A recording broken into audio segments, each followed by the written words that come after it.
اس نے کہا بیٹا جہاں بھی جاؤ نبی کے حدیث پڑھ کر، نبی کا قرآن پڑھ کر آنے والی نسلوں کو یہ بتا دو، اے نبی سے محبت کرنے والوں، اے نبی سے پیار کرنے والوں، اٹھو، دین پر مشکل وقت آ چکا ہے۔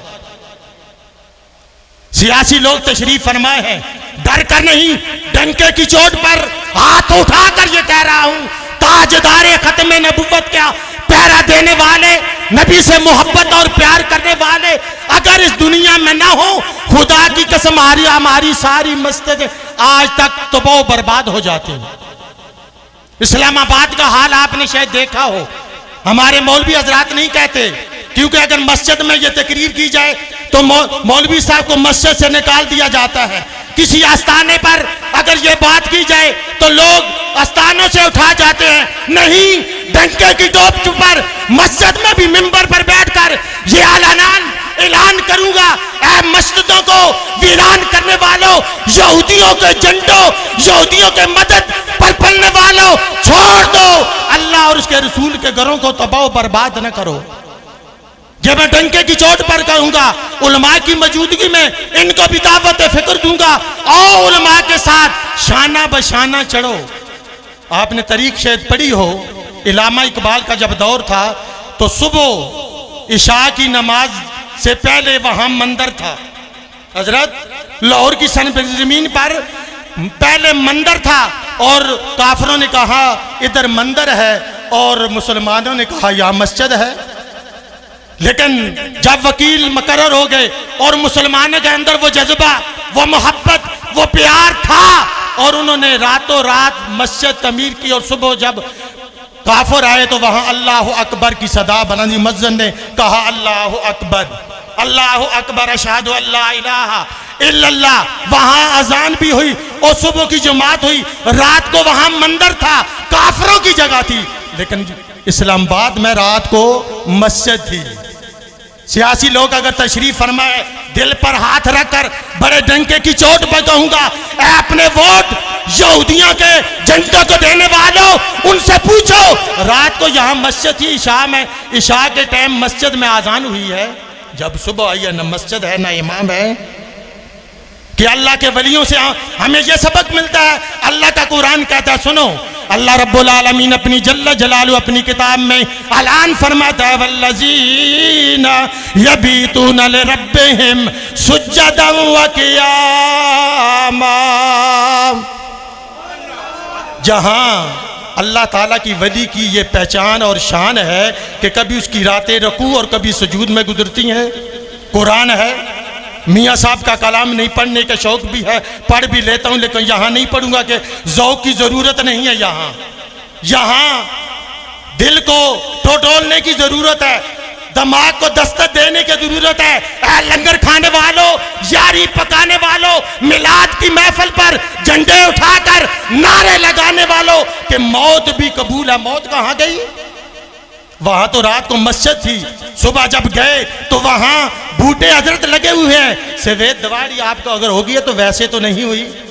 اللہ کا کرم ہے، کہاں کسی ملک میں کسی شہر میں آپ رہے ہوں گے، لیکن تاریخ مسلمانوں کی کبھی ایسے نہیں ہوئی کہ رات، یہ تاریخ ضرور ہے کہ رات کو مندر ہوتا، صبح وہاں مسجد ہوتی، لیکن آج تاریخ یہ ہے کہ رات کو وہاں مسجد ہوتی، صبح وہاں ایک پلاٹ بنا ہوا ہے، بوٹے لگے ہوئے ہیں۔ یہ ہماری سوچ ہے، یہ ہماری سوچ اور یہ ہمارا علم ہے، یہ ہمارا قرآن اور حدیث مصطفیٰ یہ کہتی ہے، اے اللہ کے ولیوں کو چومنے والوں، اللہ کے ولیوں کا عرس پر آنے والوں، یہ دعوت فکر ہے، قرآن پڑھو، خود بھی قرآن پڑھو، اپنے بچوں کو قرآن کی لوریاں دو، قرآن خود بھی اٹھو، اپنی مسجد میں آیا جایا کرو، اپنی مسجد میں آیا جایا کرو، اپنے بچوں کو نمازی بنا لو، خدا کی عزت کی قسم وہ دن آ رہے ہیں، قریب آ رہے ہیں۔ ہو سکتا ہے کہیں اور بھی تقریباً سننے میں آیا کہ تقریباً 60 مسجدیں اسلام آباد کی جو ہیں وہ غیر قانونی ہو سکتا ہے، تو جو اور کچھ ہے وہ غیر قانونی کہاں ہے؟ اگر یہاں کوئی لکھنے والا بیٹھے گا تو لکھے، پچا دے، سواوا ڈی سی او کو، اے سی کو پچا دے، میں تقریر کر کے ضامن میں اپنا خود ہوں، کوئی کمیٹی والا نہیں ہے، میں خود اس کا ذمہ ہوں کہ میرا تعلق تاجدار ختم نبوت سے ہے، اور میں اس مرد کلندر کے ہاتھ پر موت کی بیعت کی ہے جس کو لوگ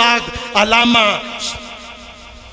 خادم حسین رضوی رحمت اللہ تعالیٰ کے نام سے یاد کرتے۔ آج کہتے ہیں بابا جی اچھے تھے، بابا جی اچھے تھے، بابے کا جو بچہ ہے وہ اچھا نہیں ہے۔ خدا کی عزت کی قسم، اگر پیر سیال رحمت اللہ تعالیٰ کا بیٹا آج بھی ہو تو لوگ اس کے ہاتھ چومتے ہیں، کیوں؟ کہ یہ سیال شریف سے تعلق ہے، اس کا، اس سے سیال شریف سے محبت ہے، اس کو جلال پور شریف سے محبت ہے، اس کا چھپر شریف سے تعلق ہے۔ یہ کیوں ہے؟ یہ محبت کی علامت ہے، پیار کی علامت ہے۔ آئیے صرف عرس کے موقع پر نہیں،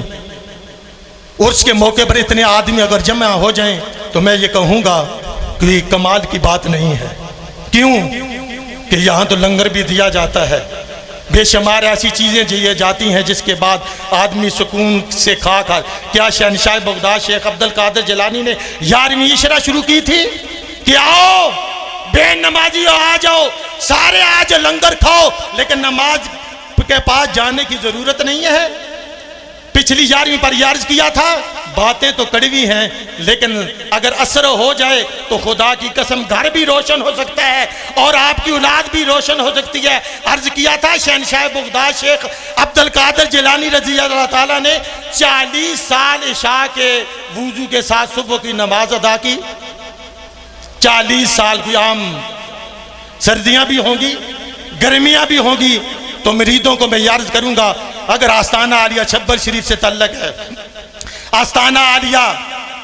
جلال پور شریف یا سیال شریف سے تعلق ہے، کیا آپ نے اپنے پیر و مرشد کے ہاتھ میں جب ہاتھ دیا تھا، پیر و مرشد نے پڑھایا تھا لا الہ الا اللہ محمد رسول اللہ، اور اس کے بعد کہا بیٹا جھوٹ نہیں بولنا، اور اس کے بعد کہا بیٹا آپ کی کوئی نماز قضا نہ ہو، اے مریدو مرید تو بن گئے ہو، آپ کا وہ مقام وہ مرتبہ جو آپ کے پیر و مرشد نے آپ کو بتایا تھا وہ کہاں گیا؟ دعوت فکر ہر آدمی کو معلوم ہے، دعوت فکر ہے۔ اور شہنشاہ بغداد شیخ عبد القادر جیلانی رضی اللہ تعالیٰ کا بچپن کا زمانہ تو آپ کی ماں نے بولا تھا بیٹا جھوٹ نہیں بولنا، اور غیر مسلم آپ کے ہاتھ پر اس بچپن کے عالم میں پڑھ، انہوں نے جب دیکھا کہ یہ بچہ ہے، اس کی ماں نے بولا تھا بیٹا جھوٹ نہیں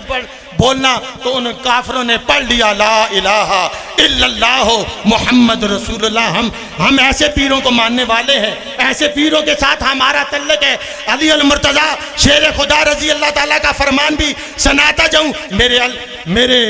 علی المرتضیٰ شیر خدا نے فرمایا، ایک دفعہ صدیق اکبر اور سیدنا عمر بن خطاب اور جا رہے تھے، اچانک علی المرتضیٰ جب سامنے آئے تو سیدنا صدیق اکبر ہنسنے لگے۔ فرمایا اے علی ہنسنے کی کیا بات ہے؟ فرمایا اے علی، آقا نے فرمایا تھا علی جنت کو ٹکٹ تو عطا کرے گا،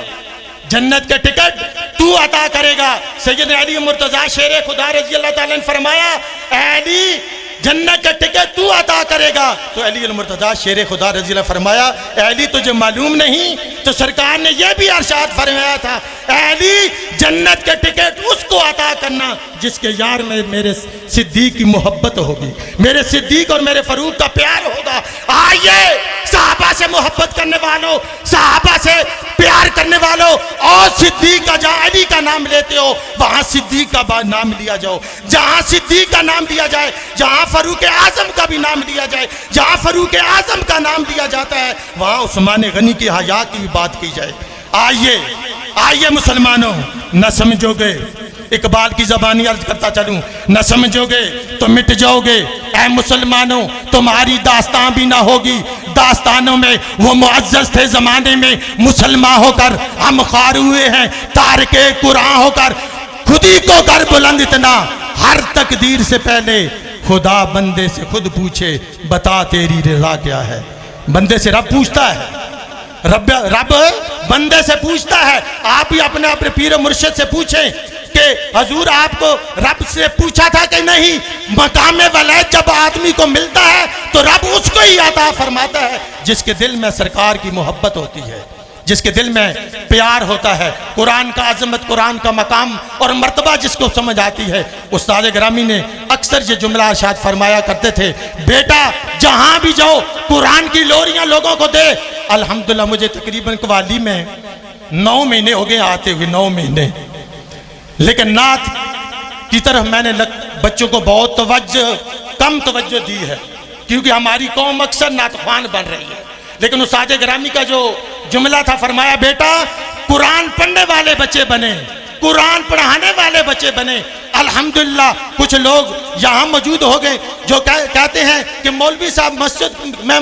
مولوی کی ضرورت ہی نہیں ہے، کچھ نہیں، کوئی کام نہیں ہے مولوی صاحب کا۔ لیکن میں یہ بڑے دعوے سے یہ کہوں گا، الحمدللہ ناظرہ پڑھانے والے ہمارے پاس بچے، ہم ناظرہ پڑھاتے ہیں، کوئی حفظ والی کلاس ہمارے پاس نہیں ہے، لیکن 4 بچے ہمارے پاس الحمدللہ آج بھی موجود ہیں۔ اگر رمضان میں تراویحوں کی ضرورت پڑ جائے تو وہ بچے قرآن تراویحاں پڑھا سکتے ہیں، ناظرے والے۔ اس سے بڑھ کر تو اور کچھ نہیں ہو سکتا۔ آئیے واپس